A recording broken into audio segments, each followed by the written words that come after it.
Hello and welcome to JKEV. You joined me out here in beautiful sunny Southern California. Today I'm here with the Volkswagen ID.4 all-wheel drive. I also want to give a big thanks to the whole crew at Out of Spec Studios for inviting us out here to drive all these EVs this weekend.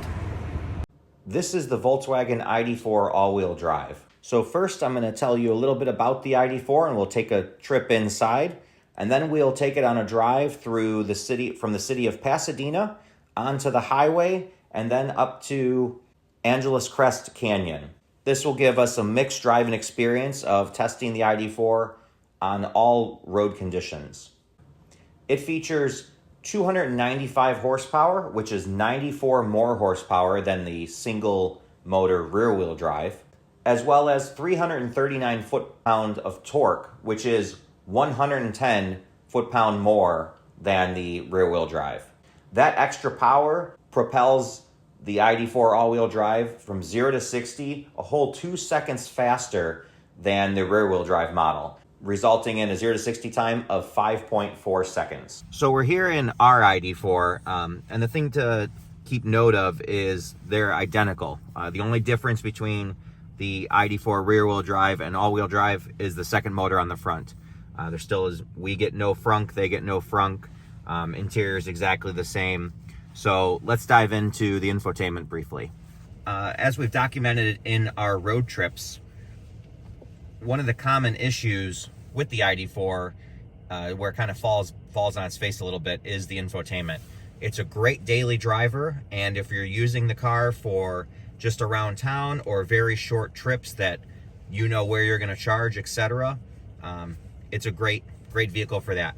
And of course here, now when I set it to do a road trip, it does it perfectly. And most times that we've, as we've documented on our road trips, if I said, let's go from here to Las Vegas, so I'm gonna go ahead and cancel this Kentucky trip and see if we can get like Las Vegas or something a little further away, it commonly will struggle and not be able to find a destination.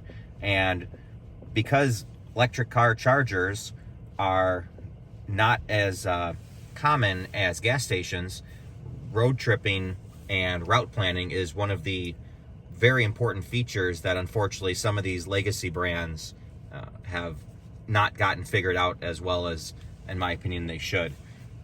I believe it's gotten better over time. When we bought this car in April, so see here it says that we will not be able to make it to Las Vegas, and it was unable to make a route plan. So we know better, we know what road we would take and where our chargers would be, but it needs to be as simple as anyone getting in the car that's never used an electric car before, they punch in where they want to go and it should be able to figure it out. So that's something that hopefully, because this is all updatable with software, that can be updated soon.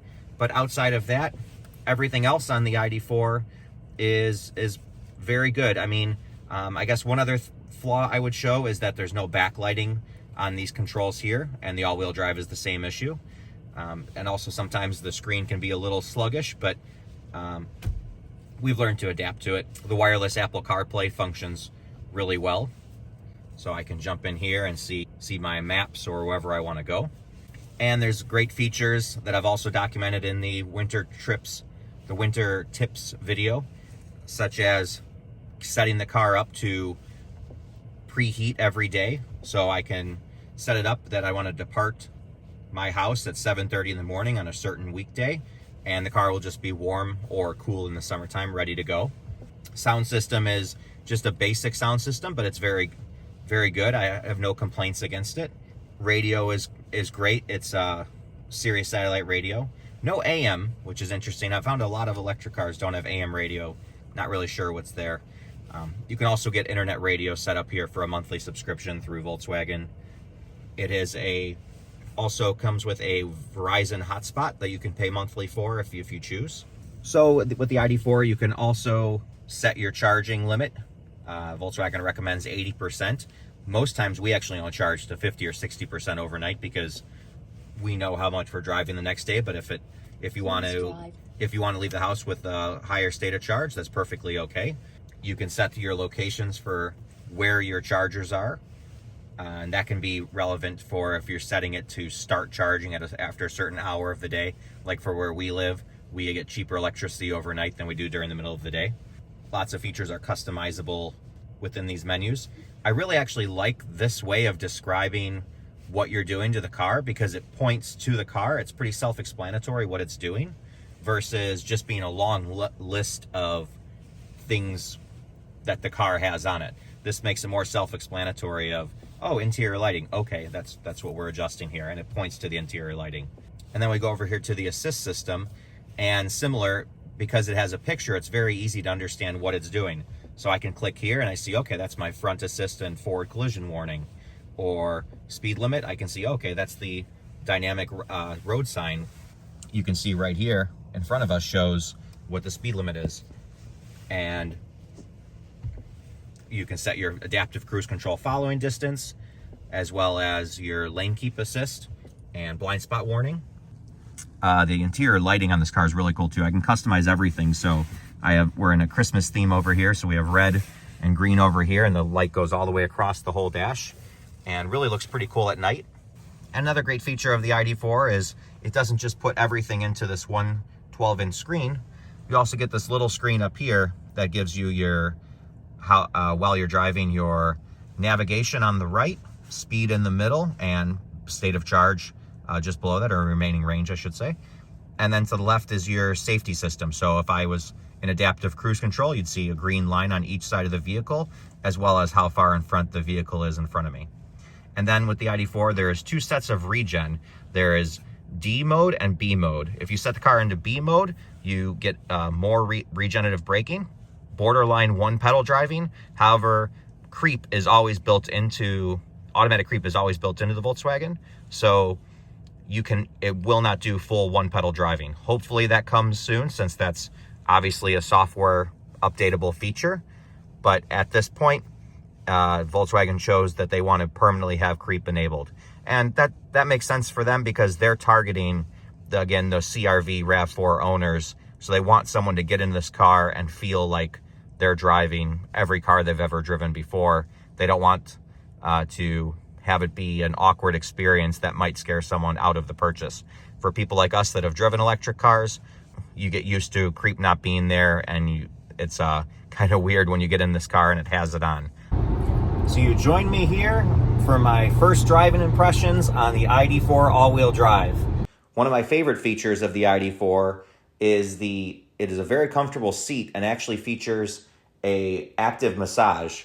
Granted, it's just inflating and deflating the lumbar support, but as we've documented on our road trips with our ID.4, this can be very beneficial to keep you awake when you're in the middle of a lengthy road trip.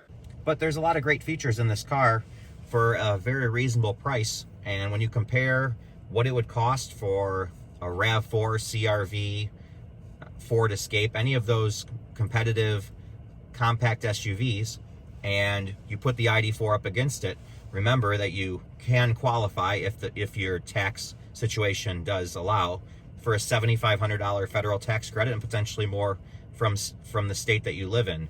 So once you factor in the tax credit and then 3 years of free charging, so if you do plan on doing any road tripping or frequently charging at the Electrify America chargers, that can add up to thousands of dollars of savings in addition.